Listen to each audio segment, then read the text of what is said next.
Nós vamos prosseguir. Hoje estamos falando sobre eclesiologia, que é o estudo sobre a doutrina da igreja.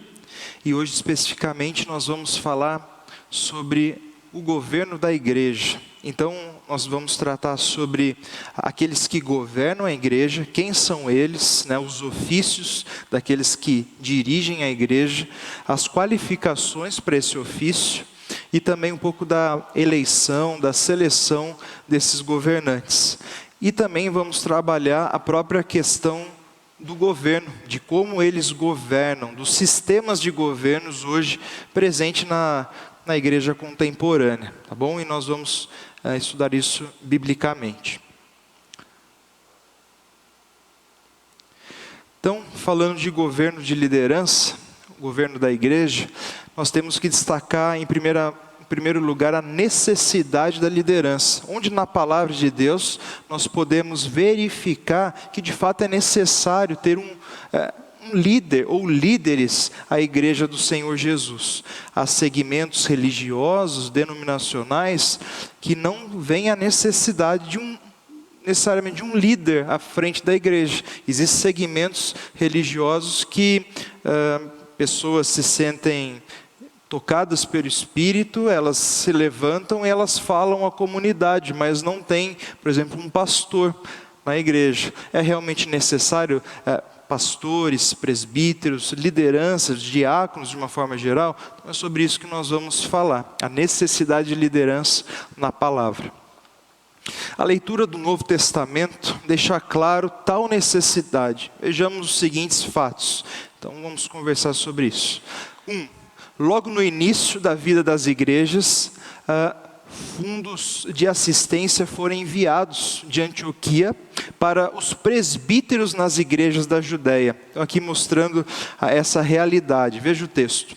Os discípulos, cada um conforme as suas posses, resolveram enviar socorro aos irmãos que moravam na Judéia. O que eles com efeito fizeram, enviando aos presbíteros, por intermédio de Barnabé e de Saulo. Então os presbíteros aparecem aí como aqueles que recebem a assistência enviada pelos irmãos a uma igreja, tá? Vamos formando a linha de pensamento aqui. Paulo indicou a eleição de presbíteros quase que imediatamente após fundar as igrejas em sua primeira viagem missionária. Olha só o que diz o texto. E promovendo-lhes em cada igreja a eleição de presbíteros, depois de orar com jejuns, os encomendaram ao Senhor em quem haviam crido. Então, assim que Paulo fundou a igreja, ele recomendou que os irmãos promovessem a eleição desses chamados presbíteros, que nós vamos ver daqui a pouco o que significa a palavra presbítero, quem são eles. Mas Paulo, quando plantava uma igreja, ele promovia então a eleição de presbíteros, ele via essa necessidade. E veja o texto, depois de orar com jejuns, os encomendaram ao Senhor em quem haviam crido. Terceiro, o concílio de Jerusalém foi convocado, dirigido e concluído por líderes. Um dos textos de Atos 15, tem vários outros que nós poderíamos ler, mas eu destaquei o versículo 2, ele vai dizer: tendo havido da parte de Paulo e Barnabé contenda e não pequena discussão com eles, resolveram que esses dois e alguns outros dentre eles subissem a Jerusalém, aos apóstolos e presbíteros, com respeito a essa questão. Então surge uma polêmica, uma discussão, e eles, para resolverem isso, veja só, Paulo e Barnabé, dois grandes homens de Deus, ao invés de resolverem por si mesmos a questão, decidiram levar então essa discussão toda para os apóstolos e os presbíteros. Então os apóstolos claramente são líderes da igreja, que o Senhor Jesus deixou, mas aqui os presbíteros são colocados ao lado dos apóstolos como aqueles que iriam dar uma direção correta para esse assunto. Está claramente colocando, pelo paralelo ali com os apóstolos, claramente colocando os presbíteros com uma posição de liderança, que caminhava junto aos apóstolos na igreja primitiva. Muito pertinente, não só o versículo 2, mas depois leia em casa todo o capítulo 15 para você ver. A gente vai ver outros versículos depois. Quarto aspecto, né, da necessidade da liderança. Presbíteros e diáconos aparecem como elementos comuns na vida de várias igrejas. Atos 20, 17. De Mileto mandou a Éfeso chamar os presbíteros da igreja. Então Paulo queria conversar com os presbíteros. Já havia presbíteros ali. Paulo e Timóteo, no começo, né, da carta de Filipenses, Paulo e Timóteo, servos de Cristo Jesus, a todos os santos em Cristo Jesus, inclusive bispos e diáconos que vivem em Filipos, né, citando e destacando aqui a liderança da igreja. Daqui a pouco a gente também vai ver sobre essa palavra bispos, tá? E qual é a sua relação com o governo da igreja. Quinto, Paulo parecia considerar os líderes uma necessidade para o funcionamento correto das igrejas. Então veja o que ele diz: por essa causa te deixei em Creta, para que pusesses em ordem as coisas restantes, bem como em cada cidade constituísse presbíteros, conforme te prescrevi. Então Paulo deixou Tito para colocar as coisas em ordem em Creta, e uma das coisas que estava envolvidas ali para colocar as coisas em ordem, para deixar as coisas organizadas, era constituir presbíteros nas cidades ali em que havia igreja. Então isso faz parte da ordem, da organização das igrejas, aí de forma ainda mais clara, junto com outro texto que nós vimos. 6. Liderança é um dos dons espirituais. Nós vimos isso, né, com o pastor Vladimir na semana passada, Romanos 12, 8. Exercido nas igrejas locais. Então o texto de Romanos diz: ou o que exorta, faça-o com dedicação. O que contribui com liberalidade, o que preside, então a ideia aqui é de governar, de liderar, aquele que dá direção, com diligência, ou seja, com empenho. Então faz parte de uma das listas de dons espirituais, né? Uma capacidade sobrenatural que alguém recebe na conversão ou na caminhada da vida cristã para melhor desempenho da sua função e para edificação da igreja. A liderança, né? A questão de presidir como um dom espiritual. Hebreus 13, 7. Lembrai-vos os vossos guias. Então aqui guias, uma referência aos líderes da igreja, aqueles que a presidem, os quais vos pregaram a palavra de Deus, e considerando atentamente o fim da sua vida, imitai a fé que tiveram. Então mostrando que é um dom e que era exercido nas igrejas. Então todos esses, irmãos, são argumentos da necessidade da liderança dentro da igreja. Ainda o texto, ainda no mesmo capítulo, versículo 17. Obedecei aos vossos guias e sede submissos para com eles, pois velam por vossa alma, como quem deve prestar contas, para que façam isso com alegria e não gemendo, porque isso não aproveita a vós outros. Então o autor aos Hebreus recomendando, exortando os irmãos para acatar com apreço aqueles que os presidem, né? Aqueles que são os guias, os líderes da igreja, para facilitar o trabalho destes. Então, através desses 6 pontos, nós podemos ver a necessidade de liderança dentro das igrejas. Especificamente aqui, nós vimos presbíteros e diáconos, são os 2 cargos que aparecem em destaque. Então, os tipos de líderes, como nós falamos, é fato inegável que havia pelo menos 2 tipos de líderes nas igrejas no Novo Testamento: os presbíteros e os diáconos. Então, eles aparecem nesse texto que nós lemos. Nós vamos ver a instituição, por exemplo, dos diáconos, depois nós vamos estudar cada um deles separadamente. Percebemos também a aparição da palavra bispo no Novo Testamento e seus derivados. Seria ele um terceiro tipo de cargo? Já parou para pensar, né? Você vê algumas igrejas que ao invés de ter o pastor titular da igreja é chamado de bispo. Já ouviu isso, né? Então tem o bispo, que é o pastor principal da igreja. Então é comum, né? Eu não diria que é errado, mas a gente vai de alguma forma esclarecer melhor o que significa esse esse título, né, essa designação. Então nós vemos o uso dessa palavra mais em algumas igrejas para se referir ao pastor principal. Ou às vezes em algumas igrejas aquele que tem a função de supervisionar um grupo maior de pessoas. Também é usado um grupo regional de pessoas e não necessariamente a igreja local, tá? A maioria dos estudiosos entende que bispo é uma palavra alternativa para presbítero, na realidade se remetendo a uma das suas funções, que serão estudadas melhor posteriormente, a de supervisão. Então o bispo, como eu acabei de dizer, é aquele que supervisiona, aquele que tem o dever de mentorear, de olhar, analisar, então ver como está o andamento daqueles que lhe foram confiados. Essa é a função principal do bispo. Vamos ver alguns textos. Primeiro ponto que favorece essa ideia, que a palavra bispo, ela está relacionada, ela é equivalente ao presbítero, tá? Então é isso que nós vamos defender aqui.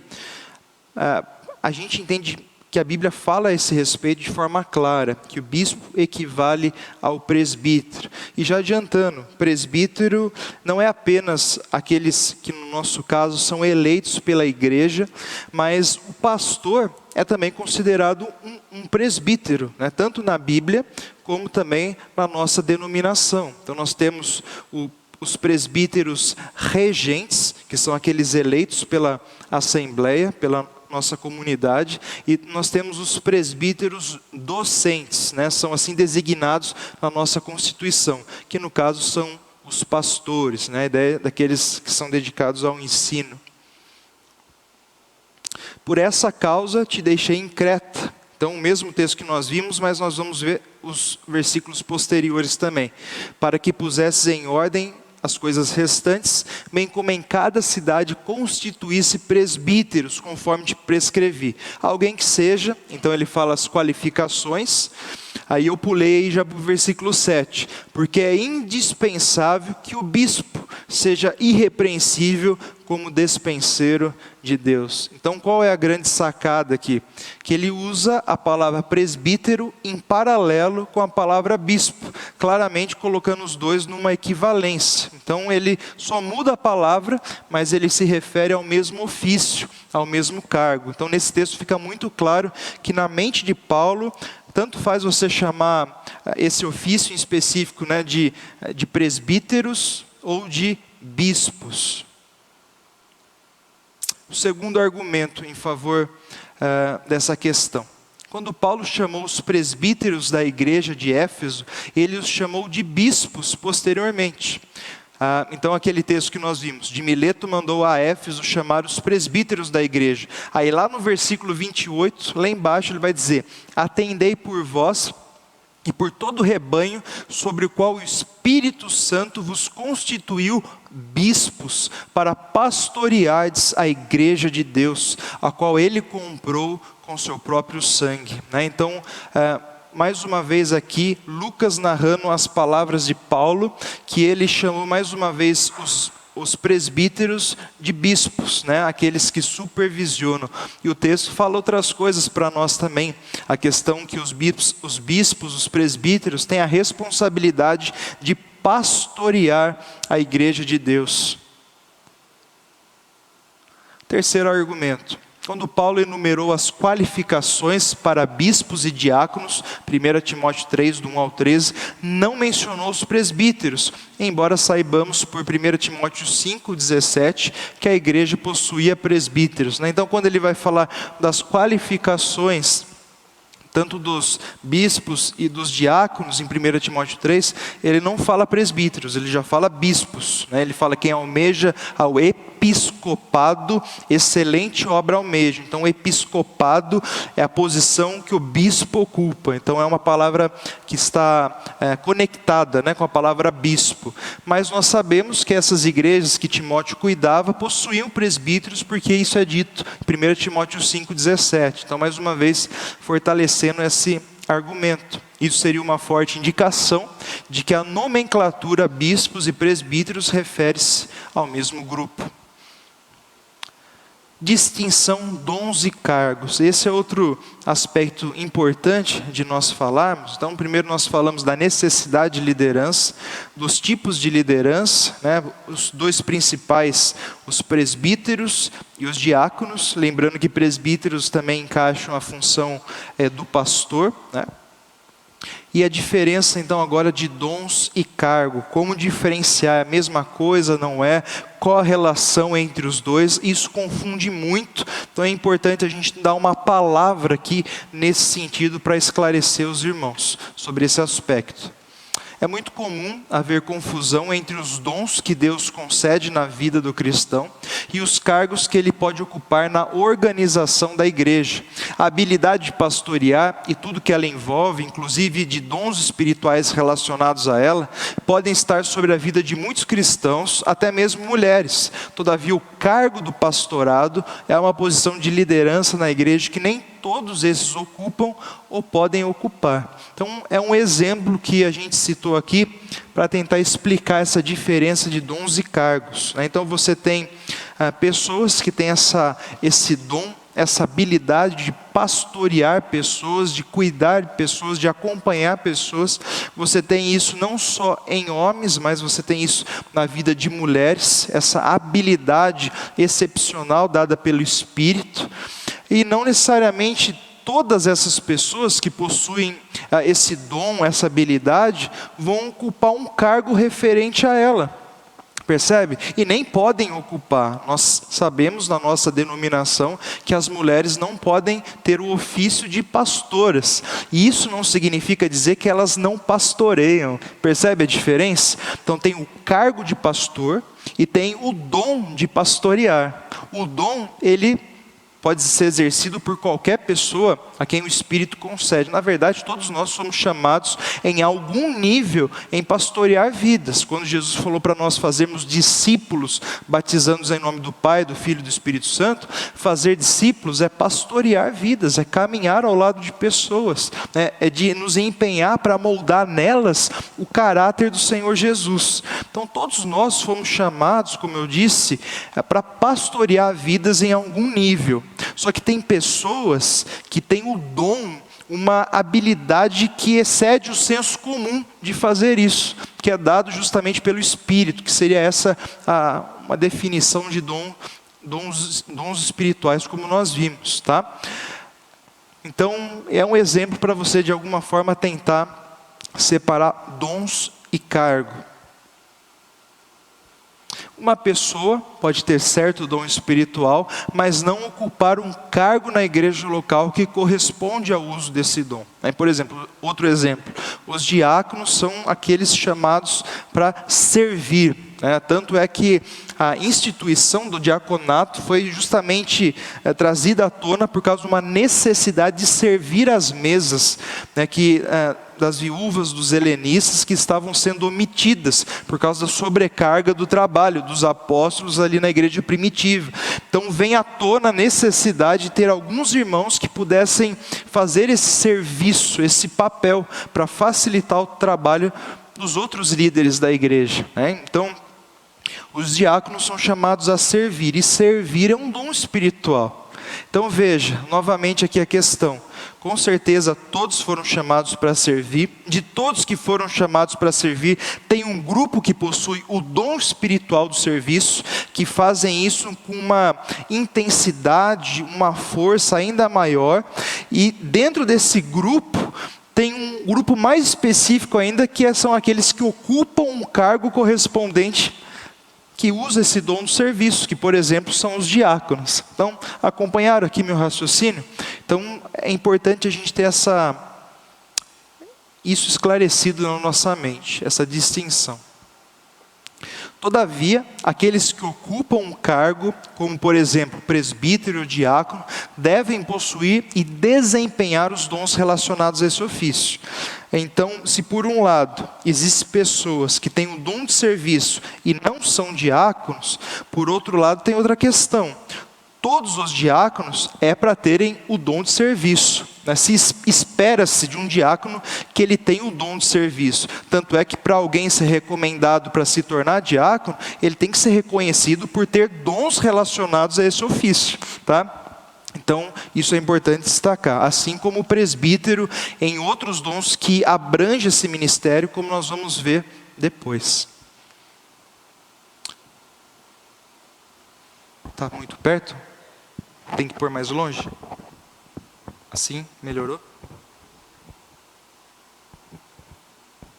Mais no meio aqui?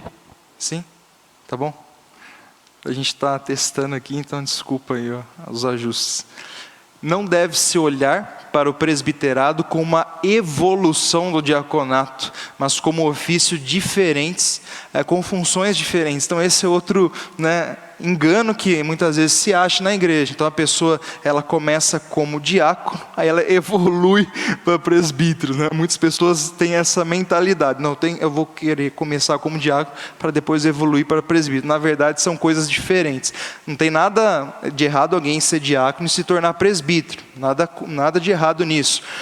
O que está errado é a mentalidade de que o presbiterado seria uma evolução do diaconato, tá? Uma coisa é diferente da outra, porque são ofícios diferentes que emanam, possuem dons espirituais diferentes relacionados. Há sim uma intersecção, uma relação de um com o outro, obviamente, mas são distintos em muitos aspectos, tá? Então, para quem é diácono, ele deve pensar, realmente os meus dons espirituais podem ser usados melhor no diaconato ou podem ser usados melhor no presbiterado? Então cabe a cada um avaliar isso. Qual lugar na igreja me comporta diante dos meus dons espirituais? Então essa é a pergunta que precisa ser feita a cada um de nós, especialmente aqui no caso que nós estamos vendo, nessas posições de liderança, de governo da igreja, que é o diaconato e o presbiterado. Agora um pouco, falando especificamente sobre os presbíteros, O que significa, quem são eles, quais devem ser as suas qualificações. O termo vem da palavra presbíteros, mesmo jeito, transliterado, e significa literalmente anciãos, alguém de idade, Então a palavra ancião emana isso, alguém mais velho, que pode ser também pessoas experimentadas, pessoas mais maduras. Então, o significado da palavra é justamente isso, é anciãos. Tanto é que em algumas igrejas não chama nem presbítero, chama os anciãos mesmo, da igreja. Então, veja que em questão de nomenclatura, tanto faz, Então tem igrejas que usam a palavra bispo, outros que usam a palavra anciãos, outros ainda que chamam essas pessoas de obreiros, Tem umas que se referem aos diáconos como obreiros, mas como outras, até eu conheço uma igreja batista que se refere àqueles que ocupam um cargo equivalente dos presbíteros, chamam eles de obreiros, Então, você vê diversas nomenclaturas para esses cargos, Na nossa igreja, nós usamos presbíteros e diáconos, como está ali mais claro, mas não tem nenhum problema você modificar assim. O seu ministério. Então, qual é a função dos presbíteros? Para que servem os presbíteros? Seu principal ministério é supervisionar. Então a questão de ser realmente um bispo, de supervisionar, de olhar, zelar pelo bom andamento da igreja, de governar e pastorear a igreja, até como nós vimos naquele versículo. Não apenas espiritualmente, mas em cada aspecto da mesma. Então isso é importante destacar. Às vezes parece que o presbítero cuida só das coisas espirituais e o diácono só das coisas mais físicas, palpáveis, contribuição financeira, cesta básica. Na verdade, não. O que a Bíblia coloca é os presbíteros cuidando de tudo, responsáveis por tudo, e eles designando então os diáconos para servir em algumas áreas conforme a necessidade da igreja. Tá? Então, nós vemos, na verdade, os presbíteros cuidando tanto da parte espiritual, como de todas as outras facetas da igreja, e os diáconos com o ministério de auxílio aos presbíteros, para que os presbíteros possam, de forma mais eficiente, desempenhar o seu papel de supervisão, de pastoreio e de governo da igreja. Então, os diáconos auxiliam e eles ajudam, né, a essa preservação mais específica do papel dos presbíteros, né, tanto os pastores como esses homens eleitos pela igreja. Desta forma, de acordo com as necessidades locais, os presbíteros designam aos diáconos determinadas tarefas, a fim de facilitar seu principal ministério. Depois nós vamos ver o texto que eu disse sobre a instituição do diaconato, que diz justamente isso. Seu ministério envolve guardar a verdade da palavra na igreja. Então isso tem a ver com pastorear, supervisionar a igreja. Por que ele supervisiona? Ele supervisiona também para ver se a igreja está sendo fiel à verdade da palavra, se a pureza, a santidade da igreja está sendo mantida intacta. Então os presbíteros, o seu papel de governo inclui isso, zelar pela pureza da verdade, da palavra no meio da igreja, verificar se não há desvios doutrinários, desvios de comportamento, se não há pessoas se levantando com falsos ensinos, se não há nada contaminando a pureza da verdade no meio da igreja. Isso significa tanto a proclamação, né, dessa verdade da palavra e a explicação da doutrina.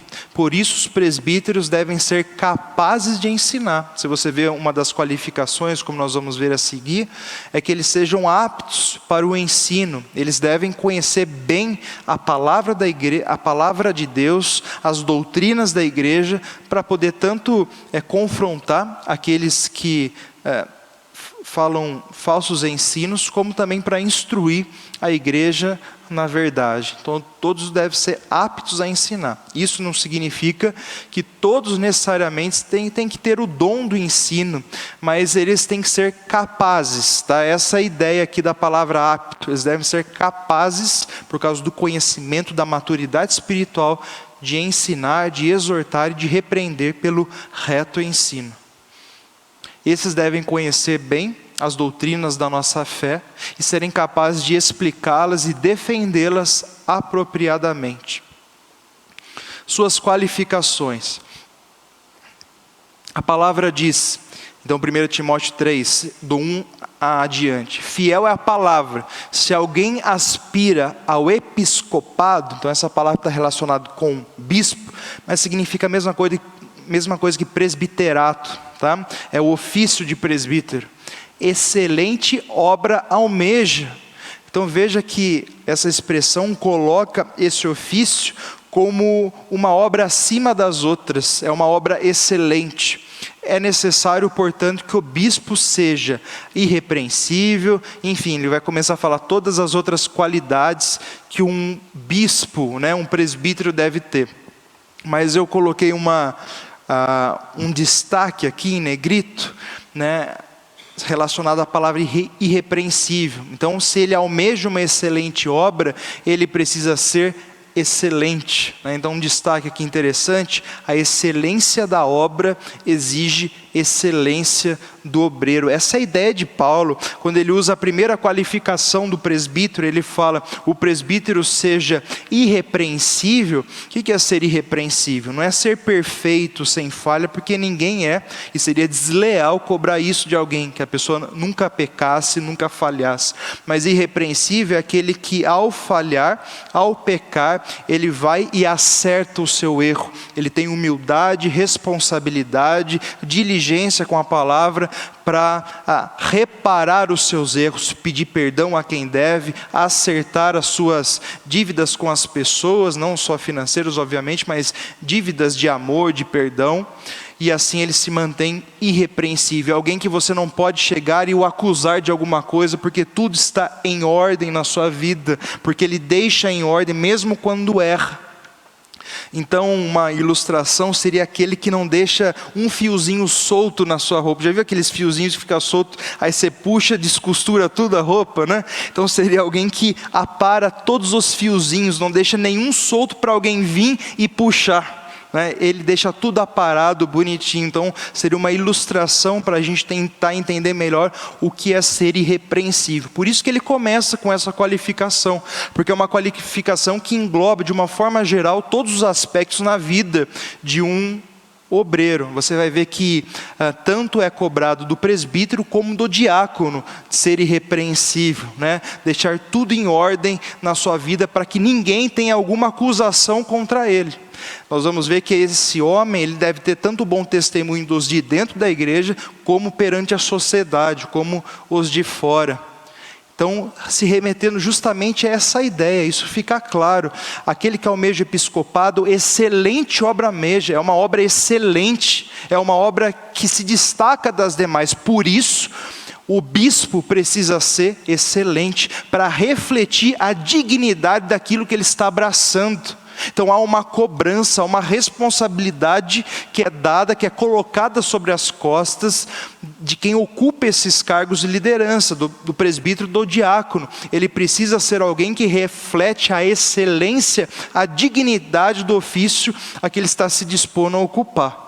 E isso precisa ser avaliado tanto pela liderança da igreja para receber novos integrantes a esses ofícios, como da própria igreja que elege os nossos oficiais, os presbíteros e o diácono. A primeira pergunta: esse homem é um homem irrepreensível? Todas as arestas da vida deles estão aparadas? Ou ele deixa algo pendente na sua vida? Então é algo muito sério, é um ponto forte, mas é uma qualificação necessária para a obra excelente. As qualificações apontam para. Então nós vamos dividir as qualificações, que são várias, em áreas em comum, para a gente de alguma forma mais didática entender melhor. Então, primeira área das qualificações, que dizem respeito ao caráter daquele que ocupa o cargo. Então você vê, ele precisa ser irrepreensível. Então essas qualificações são tanto de 1 Timóteo 3, como também de Tito capítulo 1, que são os dois textos que aparecem as qualificações para presbíteros, tá bom? 1 Timóteo 3 e Tito 1. Para diácono é só 1 Timóteo 3, mas para presbíteros também é dito ali para Tito, no primeiro capítulo. Então eu misturei e coloquei todas elas ali desses dois capítulos. É óbvio que muitas são semelhantes, então só coloquei aquilo que diverge um texto do outro, tá? Ele deve ser irrepreensível, esposo de uma só mulher. A ideia de esposo de uma só mulher não é só ao pé da letra, a ideia de casada com uma só. A ideia é que ele seja fiel, inteiramente dedicado a uma só mulher. Então, vamos dizer, não é que o texto está dizendo que ele precisa ser casado, mas ele precisa ser fiel a uma mulher só. Então, se o candidato ao cargo do presbiterado for solteiro, ele pode ocupar desde que ele dê testemunho de uma vida pura, uma vida guardada e preservada e dedicada para sua futura ou não esposa. Então ele tem que mostrar uma vida santa, uma vida pura. E aqueles que são casados, eles devem ter testemunho de fidelidade conjugal. Então é principalmente isso que emana desse conceito esposo de uma só mulher. Ele deve ser temperante, isso é, controlado, sóbrio, alguém vigilante e atento, alguém modesto, palavra ligada à questão da humildade. Deve ser hospitaleiro, alguém que tem a porta da casa aberta para receber pessoas, que não se nega a isso.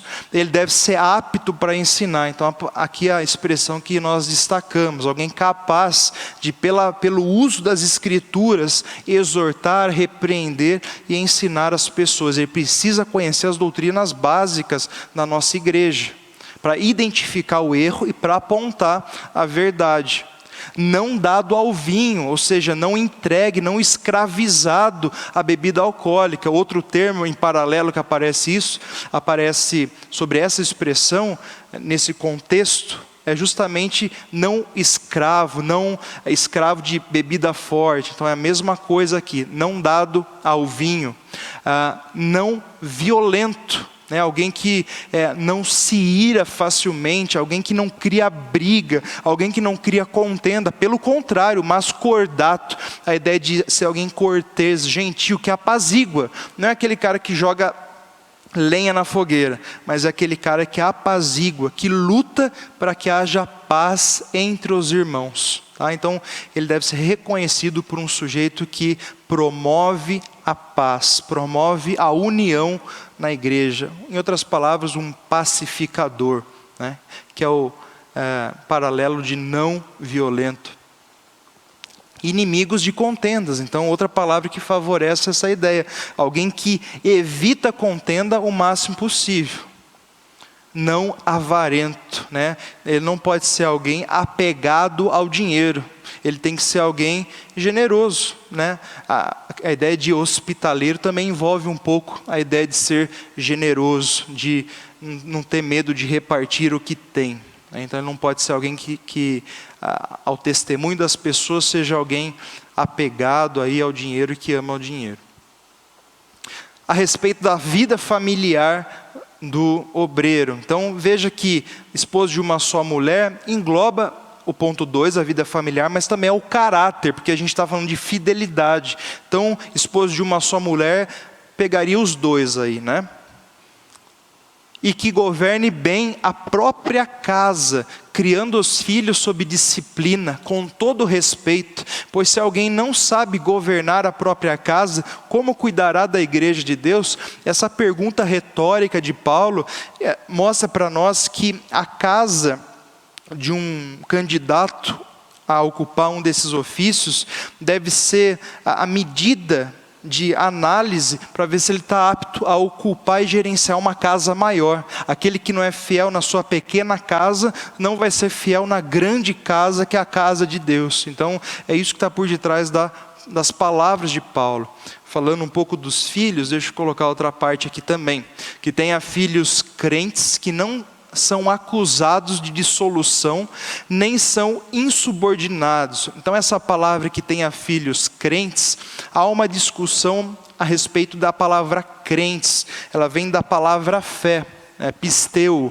A ideia não é necessariamente, na minha opinião, e eu vou explicar porquê, não é necessariamente que tenha filhos convertidos, até porque a conversão, ela não pode ser algo que o Espírito faz, não é algo que o Pai tem poder para fazer. Claro que nós educamos, disciplinamos para que conheça Jesus, ensina a criança no caminho que deve andar, e mesmo quando for velha, ela não vai se desviar dele. Então existe esse princípio geral do livro de Provérbios, mas isso não é uma garantia. Nós devemos lembrar que os livros poéticos, Jó, Salmos, Provérbios, Eclesiastes e Cantares, não fornecem para nós promessas, mas princípios gerais. Então não é necessariamente porque você ensina a criança no caminho que deve andar, que ela com certeza vai se converter, porque a conversão é algo de Deus, que Deus faz. Então tem exceções à regra geral. Nós conhecemos pais que educam, que disciplinam os filhos, pais piedosos, mas que não têm os filhos crentes. A gente olha e fala, não dá para acreditar, fulano vivia uma vida piedosa, santa, e os filhos, puxa vida, os filhos nunca foram firmes na igreja. Então é um princípio geral, mas existem exceções às regras, assim como vários outros princípios, né? Por exemplo, de julgo desigual. A Bíblia fala que um crente tem que se casar com outro crente que professa a mesma fé.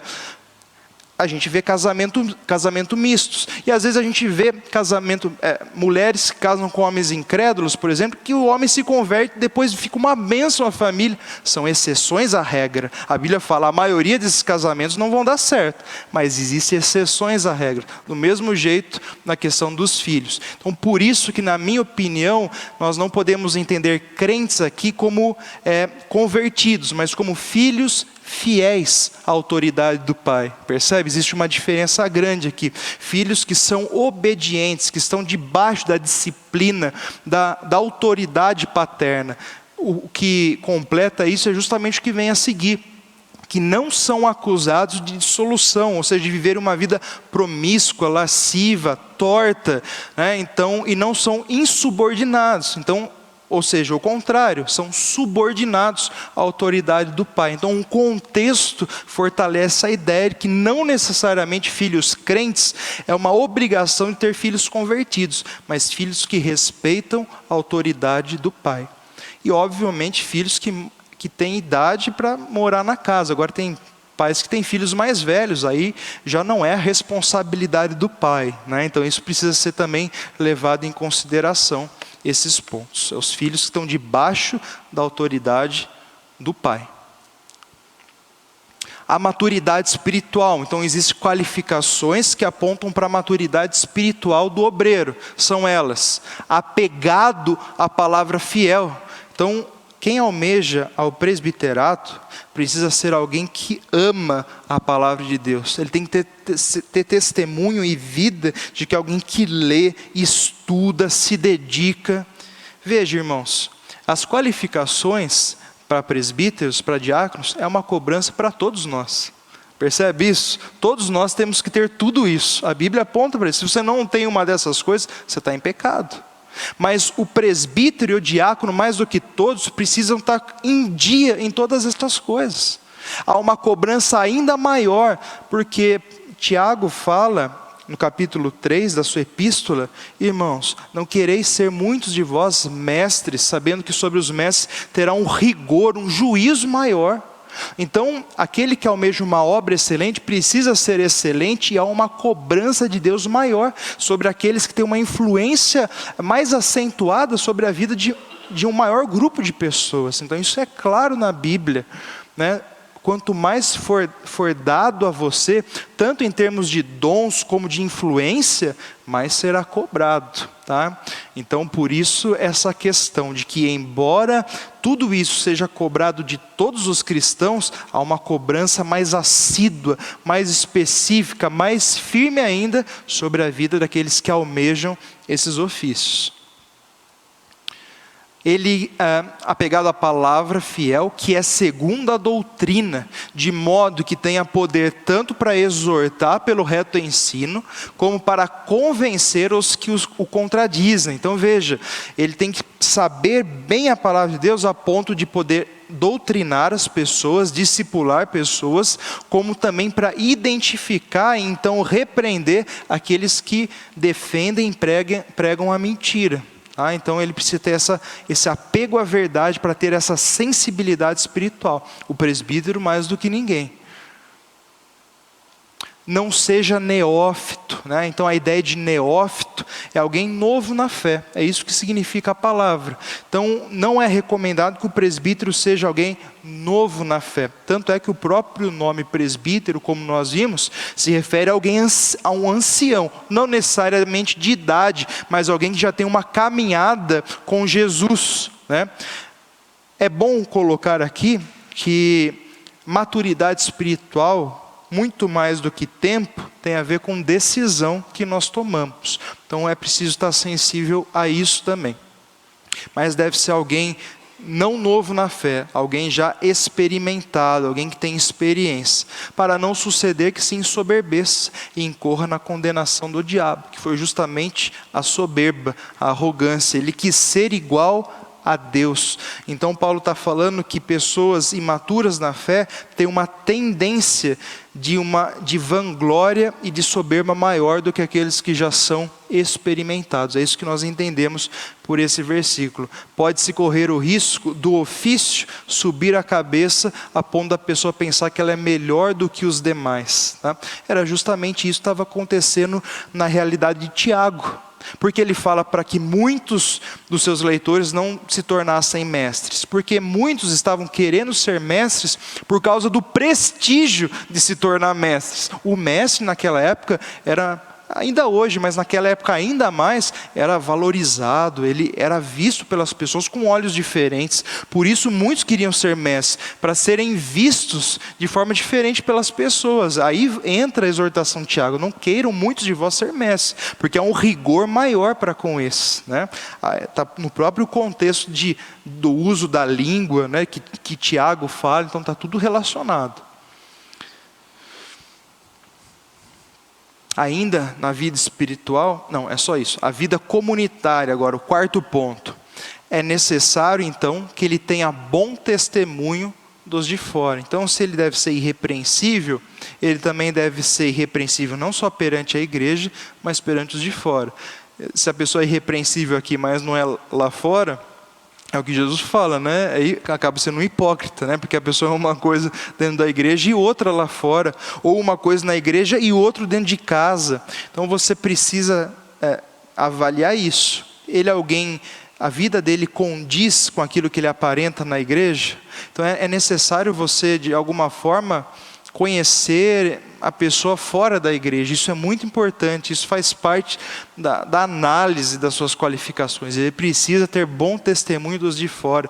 Se é alguém que tem um nome sujo, se é alguém que é um cara de meia palavra, fala uma coisa, mas vive outra. Se as pessoas falam, esse cara aí não chega nem perto. Se o cara tem mau testemunho, ele não deve ser cogitado para ocupar nem o presbiterato, nem o diaconato. Ele precisa ter bom testemunho de todos e também dos de fora.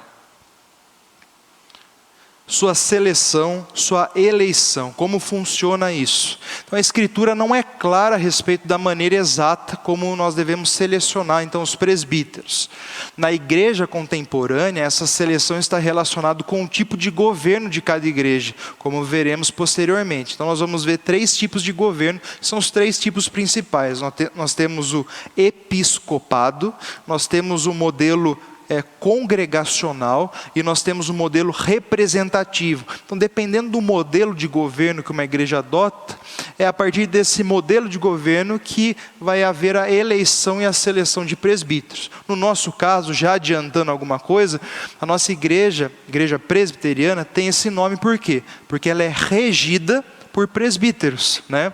E nós adotamos então o sistema de governo representativo. É como se fosse um sistema republicano, né?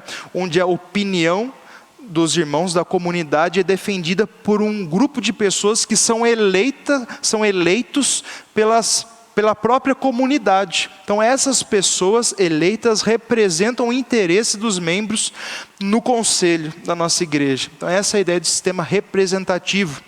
Um grupo é eleito pela Assembleia para representá-la na tomada das decisões da igreja. E nesse sistema então adotado pela igreja presbiteriana, é assim que nós fazemos a eleição dos presbíteros.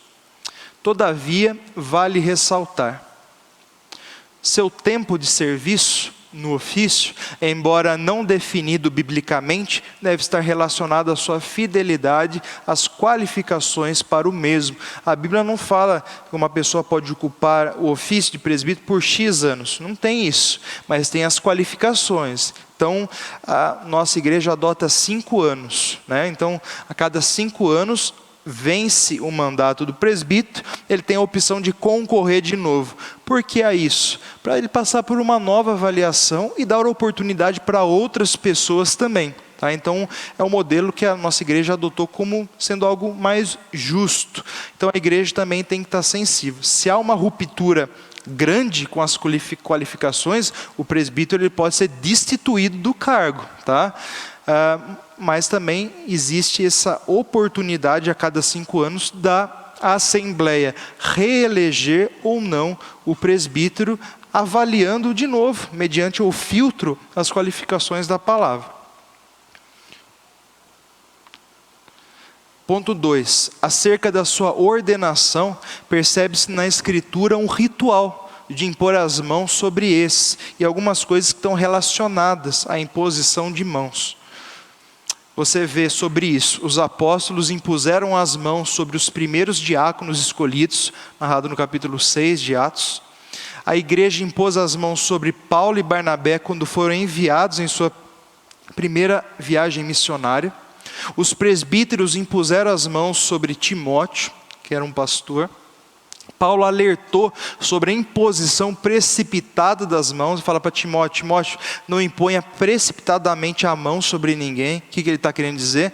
Não eleja para algum cargo, não coloque os olhos muito rapidamente em alguém para ocupar algum cargo, ou seja, essa pessoa precisa ser experimentada, você precisa dar tempo, você precisa ter uma necessidade de envolvimento dessa pessoa com a comunidade. Essa pessoa precisa ser avaliada melhor, não seja precipitado em colocar alguém para um determinado ofício. Impor as mãos, ao que tudo consta, parece ser um símbolo visível da ordenação. Indica reconhecimento público, testificação do chamado e uma associação da congregação com a ordenação dos candidatos, ao envolvimento na nossa congregação, na ordenação desses candidatos. Impor as mãos também se remete a práticas do Antigo Testamento, isso é importante destacar, em que possuía a ideia de separação para um ofício, né? Então, no ritual, né? Para dedicar um sacerdote, um rei, um profeta para esse ofício, era feita essa imposição de mãos muitas vezes.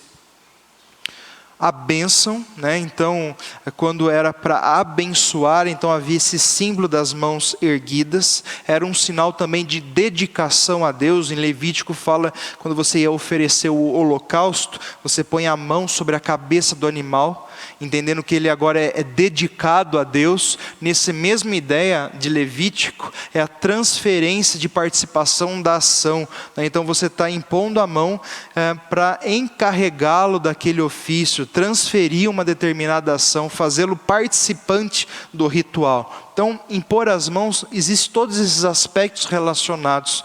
Nós vemos esses símbolos pelo próprio uso da imposição de mãos ao longo das Escrituras. Por isso que nós fazemos isso, quando nós vamos ordenar alguém pela primeira vez ao ofício de presbítero ou de diácono.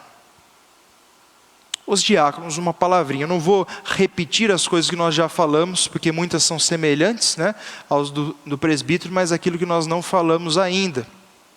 O termo vem da palavra diáconos, do mesmo jeito, só escreve com K, a transliteração, e significa aquele que atende os pedidos de outros, servo, atendente, ministro, literalmente é aquele que foi chamado para servir a outros, tá? Essa é a ideia da palavra. O seu ministério, servir de acordo com o designado, especialmente o envolvimento no socorro, no provisionamento e na visitação dos necessitados, assim como o zelo pela ordem do culto. Então nós vemos que a ocasião do surgimento desse ofício era justamente a necessidade em socorrer as casas que precisavam de assistência, da visitação e do provisionamento dessas casas. Atos 6, do 1 ao 4, vai falar isso então. Naqueles dias, multiplicando-se o número dos discípulos, houve murmuração dos helenistas, né, dos gregos, contra os hebreus, porque as viúvas deles estavam sendo esquecidas na distribuição diária. Então provavelmente havia algum tipo de ajuda social ali que a igreja fazia, alguma ajuda em termos talvez de alimento.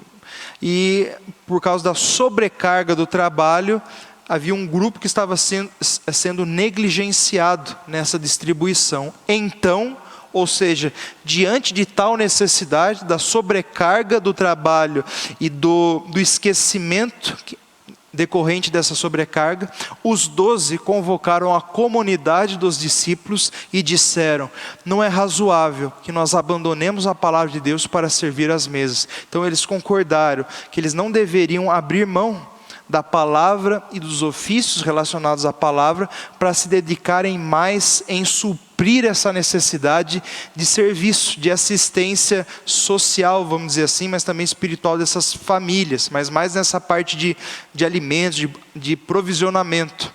Mas, irmãos, escolhei dentre vós 7 homens de boa reputação, cheios do Espírito e de sabedoria, aos quais encarregaremos desse serviço. Então é 7, não porque precisa ser 7 sempre, mas era um número que no contexto deles, eles entenderam que seria suficiente para suprir aquela demanda. E nós encarregaremos esse serviço. E quanto a nós, nos consagraremos à oração e ao ministério da palavra. Então os apóstolos, eles se dedicariam, junto com os presbíteros, eles se dedicariam mais ao ministério da oração e da palavra, do supervisionamento da igreja, da pregação da palavra, desse cuidado espiritual, mas ainda supervisionando o trabalho mesmo desses homens que seriam eleitos, né? Então foram eleitos 7 homens, e é claramente um papel ligado ao diaconato. Apesar de não ter esse nome aí no texto, nós entendemos isso. Suas qualificações. Então, a lista está em 1 Timóteo 3, e esta é muito parecida com as qualificações para o presbiterato. Então, são elas ali. Semelhantemente, quanto a diáconos, né, ele usa para se referir aos presbíteros. Quanto aos diáconos, é necessário que sejam respeitáveis, de uma só palavra, né? A ideia de que alguém tem bom testemunho também, não inclinados a muito vinho, não cobiçosos de sorte da ganância, ou seja, não avarentos, então é um equivalente, conservando o mistério da fé com a consciência limpa. Então, alguém que, o mistério da fé, ele diz respeito à verdade, à doutrina, a uma vida santa. Então, ele deve ser alguém que tem bom testemunho, que conserva a fé, a verdade e a retidão da palavra. É isso que engloba nessa expressão de mistério da fé, né? Esse papel da fé, da palavra, a palavra fé é muitas vezes usada, como é o caso aqui, para se referir a um conjunto de crenças, tá? Então é aquilo que nós cremos. A vida dele tem que estar em consonância a isso, com uma consciência limpa. Também seja esses primeiramente experimentados, se mostrarem irrepreensíveis, exerçam um diaconato. Então, a questão de a gente avaliar esses candidatos. O diácono seja marido de uma só mulher e governe bem seus filhos e a própria casa. Então, muita semelhança com as qualificações aqui. Sistemas de governo. Quais são eles? Vamos passar bem rápido para a gente encerrar. O episcopal. Só para os irmãos saberem o que é isso. Essa forma de governo é caracterizada por ter um líder maior, geralmente chamado de episcopo, papa, bispo, pastor presidente e até apóstolo, que governa todos os outros líderes e demais membros da igreja. É ele quem toma todas as decisões, ou seja, um governa a todos. Já viu igreja assim?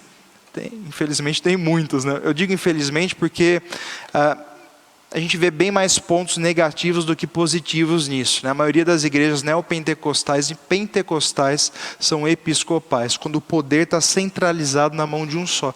Qual o problema disso? Se um cai, toda coisa desmorona, né?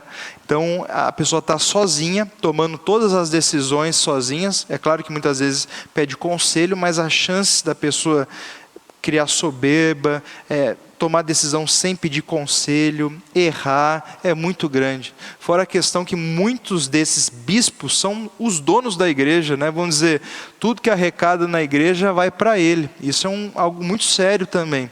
Então, no nosso ver, a questão episcopal tem muito mais desvantagem do que vantagens propriamente dito. Não parece ser aquele que se adequa melhor à palavra, aquilo que a palavra nos mostra.